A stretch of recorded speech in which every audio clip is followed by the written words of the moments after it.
Yeah, I was reading an article just now about in Long Beach how they're creating a parking lot. It's fenced in. It's got porta johns and hand washing sink, and they're gonna modify a shipping container to make it into an office, and they're gonna have like a security official, right? And during the day they're gonna have someone there, for the programs, all this stuff in Long Beach. This is in Long Beach, right? And they're going to provide spaces. It's like an overflow parking lot for a church. This guy donated, and they're going to provide spaces for up to 15 vehicles. That can hold up to like full size RV. I don't know about hookups or nothing, right?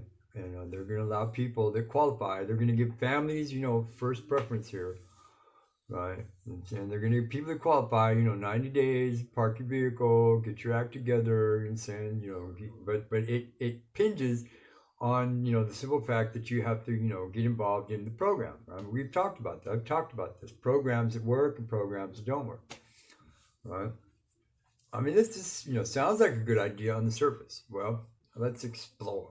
A few years ago, I mean, well, actually, for a long time, right, down here by Cass, right, the city had what they across the street. There was this building, right. It used to be one of Sheriff Joe's, sheriff buildings. Basically, what it was is the army where they kept all the stolen and recovered guns and stuff. But anyways, they cleared it all out and they converted it into a men's overflow shelter. Right, and then the parking lot, that was attached to it was the overflow. You couldn't get into the overflow shelter, you know what I'm saying? You pulled up your piece of cardboard and found your little spot. Now they had this in operation for years. I mean, they just barely, like a couple of years back, you know, closed it, right? Because it was getting, out of control. It was a nuisance. Right. I mean, it was like the safe zone. You're down in the zone. It was like the safety zone. I mean, you ran in there, threw your shit on the ground. You could do, basically do whatever you wanted to do. Come and go. You know, saying they were doing drugs. They were robbing people. You know, saying they were beating people up. They were, gambling. They were doing, you name it. You name it. They were doing it, in that parking lot, right?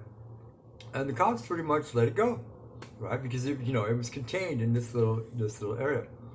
Now, I'm not saying that's what's going to happen in California, right? Because they're going to have on-site security, and they're going to, during the day, they're going to have on-site, programming, people to help, and it's going to, and you being there is going to be contingent on, being in this program. Well, at the men's overflow shelter, they didn't have any of this stuff.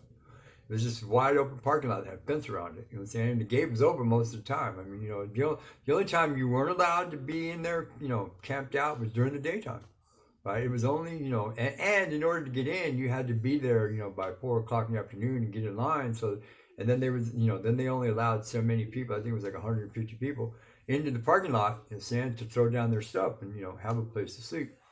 Was it safe? No. Was it regulated? No. Right? A lot of bad things happened there. Right? A lot of bad things happened around there. A lot of bad things in the alley happened right there.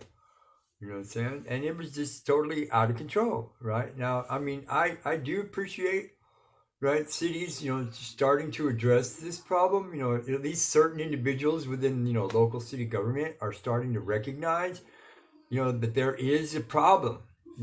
Space is a premium, right? I mean, because right now, as it stands right now, I mean, homeless people are scattered everywhere. Wherever they can find themselves a little spot, they're going to post up, and they're going to, they're going to use this little spot till they get arrested or run off, or both, right? Now, I mean, yes, I do applaud those people that are trying to do something about this. You know what I'm saying? But until both sides, come to the middle here, and we start having open discussions about this, right? And we try to do something, you know, constructive about the whole thing instead of just letting the cops, saying do whatever they want, just arrest people for whatever. I mean, yes, granted, there are a lot of people out there doing stuff that they shouldn't be doing. I mean, just homeless is not a license to just do whatever you want, right? Homeless is a situation that can be avoided, right? That can, that you can work your way out of if you find yourself in it, right? All you got to do is apply yourself and find the programs and that fit for you, that work for you, and it'll work, right? You know what I'm saying? That's where I'm at here. You know what I'm saying? I mean, I live on the edge all the time. You guys know this, right? Anything could happen anytime, right? I mean, and I'm constantly always searching and looking and thinking and reading and trying to, and trying to find. I talk to the Denver Homeless Coalition people. I talk to, I talk to the homeless people here in town, Food Not Bombs. And saying I've talked to people in California. I've talked to all kinds of people on the internet, right? And had a rapid exchange of ideas and other stuff to try to figure out a way to solve this problem. But this seems to me the only way we're going to solve it is if we all come together and recognize this as a problem, not a symptom, but a problem, right? And then we attack it, you understand, methodically, one step at a time until we can figure out what to do. It's me, Brian. Just throwing in my 2 cents worth there. Thank you.